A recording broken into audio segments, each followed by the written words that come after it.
You know, there are a lot of these different solar generators on the market, these portable batteries, and in many ways they all seem pretty much the same, other than some variations in battery size and inverter size, that kind of thing.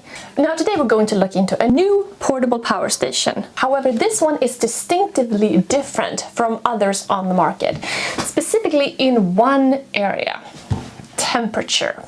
I'm talking storing, operating, charging. And this can actually be a deal breaker because you can very easily get up in high temperatures without even realizing it if you store this in a hot car or take it to the beach on a sunny day. And most other units will simply shut down if it gets too cold or too hot.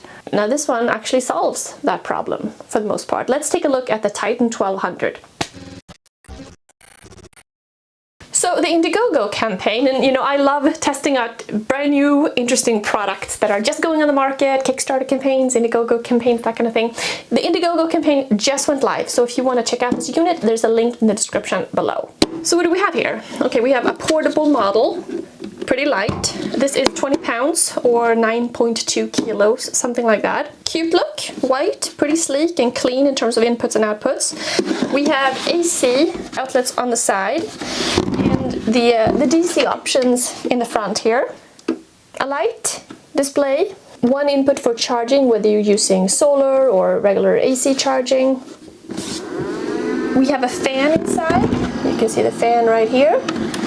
Not too many buttons where you can easily get confused or anything. I mean, there are a couple of options, so it should be plenty for whatever it is that you need to do, but I would call this a pretty minimal design. So my unit here came with the charger in a little pouch. So we have a rather large power brick. So the power brick is outside of the unit, not inside of the unit. That's pretty much it. In terms of power, we have a 1051 watt-hour lithium-ion battery, NCM, nickel, cobalt, manganese, and a 1200 watt inverter. The DC output capacity is 1000 watt hours, and in terms of AC, we have 1200 watts with a 2400 watt surge. Now we have a little logo here that says Ultra Temp, and that's really what's putting this one in a category of its own. So it can handle extreme temperatures, and that means that it can be stored in really cold conditions and really hot conditions, and it can actually be used and it can be charged in these extreme settings. Now, if you've never actually used a solar generator, you may not think that's a big deal, but it actually is. Because cold and hot temperatures can happen rather easily. Now, if you're using this in an emergency, you have to keep it outside in the sun, for example, you're gonna hit high temperatures really, really quickly. So what does really low or really high temperatures actually mean? Well, in terms of operating or using, this unit works in the range of -13 to 122 degrees Fahrenheit. That is -25 to 50 degrees Celsius. And just for storing, it can handle -40 degrees up to 167 degrees Fahrenheit, which is -40 to 75 degrees Celsius. I know that sounds really good. I mean, those are really low temperatures and really high temperatures, but I wasn't exactly sure how it measured up to similar models of other brands. So I did some research and I picked 4 leading brands, 4 competitors, big brands that you all would have heard of, to compare with similar sized models. And the difference is quite remarkable, really. Most of the units have a low operating temperature of -4. Not all of them, but that's like the lowest. And this one here, again, we have -13. So that's a lot colder. And when it comes to high temperatures, competitors range between 104 to 113 degrees in terms of operating. This guy here can function in 122 degrees.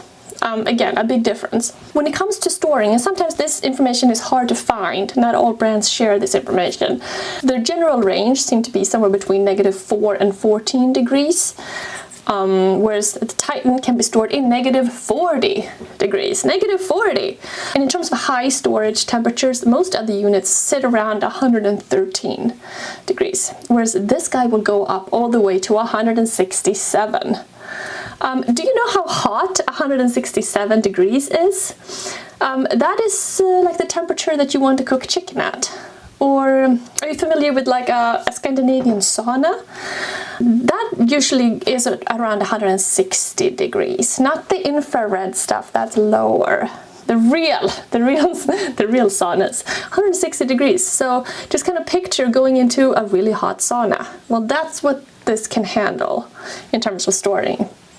So suffice to say, you could keep this in your really hot trunk in your car.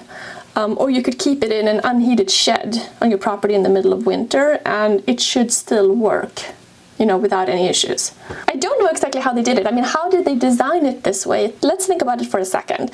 So they're using lithium-ion batteries, not lithium iron phosphate, which is another popular type of batteries to use in these units. Now, lithium-ion batteries are generally lighter. This unit is light and smaller.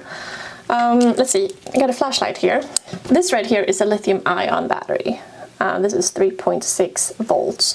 This is the type of battery that's usually used in electric cars, like my little Nissan Leaf. Now, lithium-ion batteries are generally smaller than LiPo4 batteries. So the batteries don't take up a huge amount of space inside the case. Perhaps they have more insulation in there, or they figured something else out that I don't know about. Either way, it's kind of cool. But whether or not that function is interesting, which I think it is a really interesting function, a very useful function, which can be the difference between, you know, a unit working or not working in many situations. We still want to know if this guy actually works. Like, how well does it work for different kinds of things? One thing that often is like a breaking point between units is boiling water. Can it handle boiling water? Most smaller units cannot, unless there's like a power lifting mode. So let's see, we got 69%. We're gonna turn on the AC on this side. And the minute we turn it on, we hear the fan. Low level right now. I'll just pour some water in here.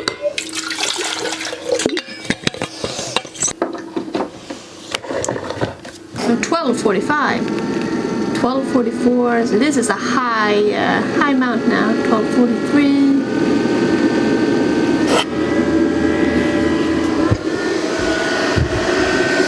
See if it's gonna handle this output. 12:41. 12:41. So we seem to have settled around 12:40, 12:42, that kind of thing. It is a pretty high draw. No issues so far. Because if you can boil water, then you can do a lot of different things.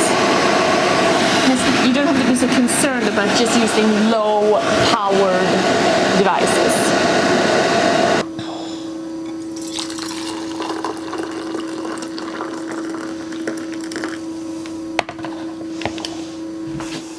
Boiling water test, definitely successful. So we know now that a 1200 continuous draw is no issue. Another thing that draws quite a lot of power that a lot of units have issues with is an iron. So 998.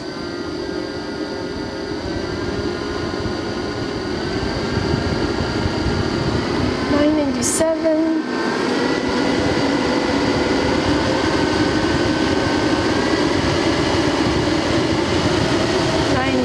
Again, the fan's coming on. It's pretty hot in here too. Okay, so we seem to be holding steady at just under 1,000 watts. It's getting hot. So we're having a 90-degree day here. So obviously we want to turn the heat on and make it a little hotter. But, you know, for experiment's sake. 865. We got that fan cranking away. 984. So this is the fan on high, not the fan, this is the heater on high. 1138, 1140. If I was to say the heater works, I think we can shut that down. Don't need to make it any hotter in here as it is. So this is the first white solar generator that I've ever come across, and it makes sense, right? I mean, white deflects heat. If it was black, like most units are, then it absorbs heat. Whereas they have done everything they can here to make sure that it can handle these higher temperatures. Now, while it's kind of cool that it can handle these colder temperatures, I really think that the hotter temperatures is something that more people will encounter on a day-to-day basis, especially these really high temperatures. So we're having like an 85-degree day here today, a little bit hazy. Let's check. I have a thermometer gun here. Let's see what the inside of the dash is.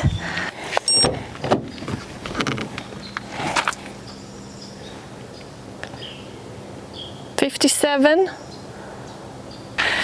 So somewhere between 54 and 57 degrees inside the car, and that's not even on a really hot day. 85 degrees outside. So you leave this in your car for a couple of hours in this heat, it's not an unthinkable situation, you know. 57 degrees Celsius is 134 degrees Fahrenheit, which is way above the accepted storage temperatures for other brands. From what I've found, other brands go up to about 113 degrees, whereas this guy go up to 167 degrees, right? So if my car gets 134 degrees, 57 degrees Celsius on an 85 degree day, I mean, you deal with high temperatures rather quickly. Because you may not always go out or be active in negative 40 degrees, but you're definitely going to be active on an 85-degree day, 90-degree day, you know, and it's hot everywhere. So in the summer, if you want to go camping or if it's an emergency and you have to either store or operate or charge this, I mean, that's the other thing. If you actually want to charge this with solar panels, then you want to be in the sun, right? And on a hot day in the sun, it gets hot. Now, in terms of the design, I rather like it. I like that it is simple. The recessed handle here works great. The weight of it is not bad. When you are like lifting it around, 20 pounds, not like a heavy weight at all. The other thing is, if I had just looked at this unit and I would have guessed like how much power is in here, I would have guessed a lot less. Because most portable solar generators don't feature 1,000 watt-hours in terms of battery power. That is rather high. So you're getting quite the big package here in the 1200 watt inverter. It's interesting, actually. I did a test. This is my induction cooktop, and I know from using this in the past, this draws up to 1800 watt when you put it on high. So got some water here.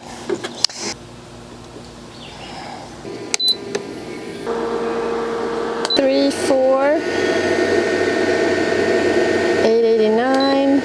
Let's go level 5. Level 6.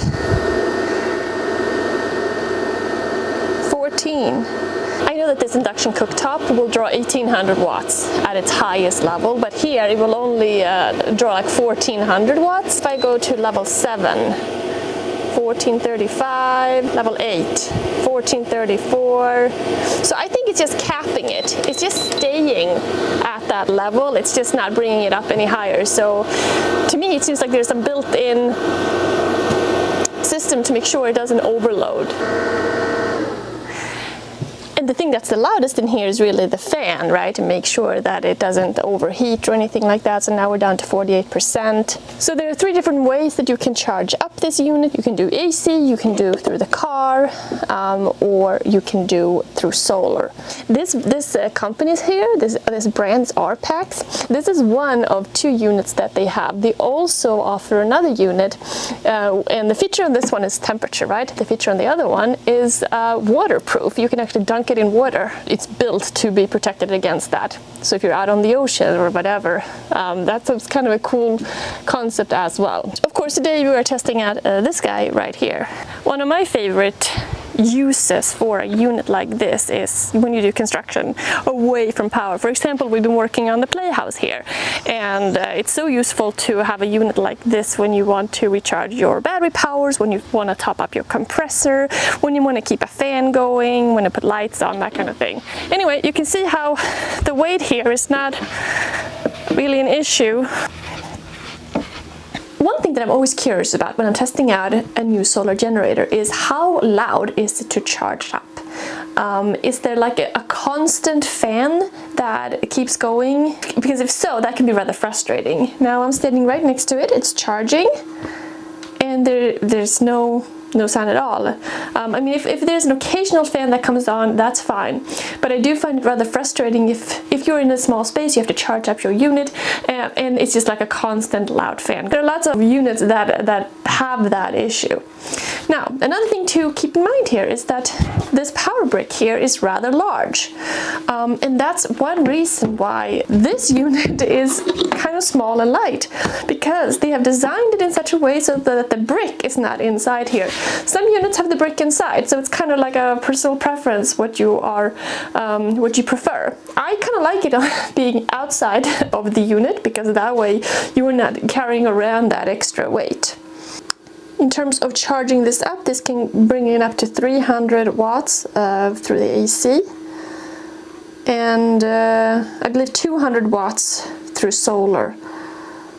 So overall, I'm pretty impressed with this. I like the size, I like the amount of power it provides. So definitely an interesting new product if you have been looking to get a solar generator for your situation, whether you're looking to be prepared in an emergency, or you want to go camping, or take it to the beach or whatever. I think it's a really great day unit to take out on adventure, or have a little extra power in the case of a power outage, that kind of thing. So make sure you check out the Indiegogo campaign in the description below. Thanks so much for watching. Let me know if you have any questions in the comments below, and I'll see you soon.